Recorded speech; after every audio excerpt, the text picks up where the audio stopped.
The Israelites did evil in the eyes of the Lord, and for 7 years he gave them into the hands of the Midianites. Because the power of Midian was so oppressive, the Israelites prepared shelters for themselves in mountain clefts, caves, and strongholds. Whenever the Israelites planted their crops, the Midianites, Amalekites, and other eastern peoples invaded the country. They camped on the land and ruined the crops all the way to Gaza and did not spare a living thing for Israel, neither sheep, nor cattle, nor donkeys. They came up with their livestock and their tents like swarms of locusts. It was impossible to count them or their camels. They invaded the land to ravage it. Midian so impoverished the Israelites that they cried out to the Lord for help. When the Israelites cried out to the Lord because of Midian, he sent them a prophet who said, "This is what the Lord, the God of Israel, says. I brought you up out of Egypt, out of the land of slavery. I rescued you from the hand of the Egyptians, and I delivered you from the hand of all your oppressors. I drove them out before you and gave you their land. I said to you, I am the Lord your God. Do not worship the gods of the Amorites, in whose land you live.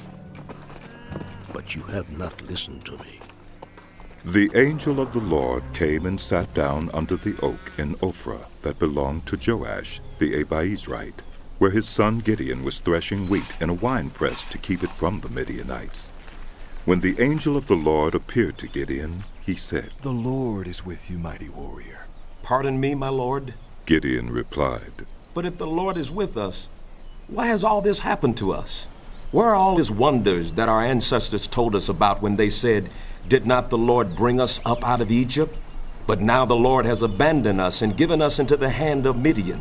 The Lord turned to him and said, "Go in the strength you have, and save Israel out of Midian's hand. Am I not sending you?" "Pardon me, my lord." Gideon replied, "But how can I save Israel? My clan is the weakest in Manasseh, and I am the least in my family." The Lord answered, "I will be with you, and you will strike down all the Midianites together." Gideon replied, "If now I have found favor in your eyes, give me a sign that it is really you talking to me. Please do not go away until I come back and bring my offering and set it before you." And the Lord said, "I will wait until you return." Gideon went in, prepared a young goat, and from an ephah of flour he made bread without yeast. Putting the meat in a basket and its broth in a pot, he brought them out and offered them to him under the oak. The angel of God said to him, "Take the meat and the unleavened bread, place them on this rock, and pour out the broth." And Gideon did so. With the tip of the staff that was in his hand, the angel of the Lord touched the meat and the unleavened bread. Fire flared from the rock, consuming the meat and the bread, and the angel of the Lord disappeared. When Gideon realized that it was the angel of the Lord, he exclaimed, "Ah, sovereign Lord, I have seen the angel of the Lord face to face." But the Lord said to him, "Peace. Do not be afraid. You are not going to die."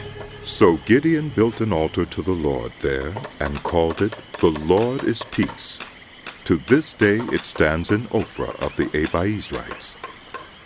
That same night the Lord said to him, "Take the second bull from your father's herd, the one 7 years old.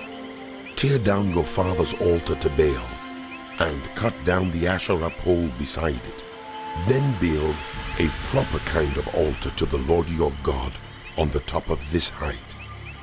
Using the wood of the Asherah pole that you cut down, offer the second bull as a burnt offering."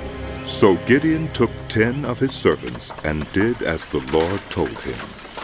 But because he was afraid of his family and the townspeople, he did it at night rather than in the daytime. In the morning, when the people of the town got up, there was Baal's altar demolished, with the Asherah pole beside it cut down, and the second bull sacrificed on the newly built altar. They asked each other, "Who did this?" When they carefully investigated, they were told, Gideon, son of Joash, did it. The people of the town demanded of Joash, Bring out your son. He must die, because he has broken down Baal's altar and cut down the Asherah pole beside it. But Joash replied to the hostile crowd around him, Are you going to plead Baal's cause? Are you trying to save him? Whoever fights for him shall be put to death by morning.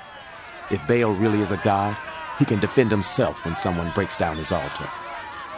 So that day they gave Gideon the name Jerubbaal, saying, Let Baal contend with him, because he broke down Baal's altar. Now all the Midianites, Amalekites, and other eastern peoples joined forces and crossed over the Jordan and camped in the valley of Jezreel. Then the Spirit of the Lord came on Gideon, and he blew a trumpet, summoning the Abiezrites to follow him. He sent messengers throughout Manasseh, calling them to arms, and also into Asher, Zebulun, and Naphtali, so that they too went up to meet them. Gideon said to God, If you will save Israel by my hand as you have promised, look, I will place a wool fleece on the threshing floor.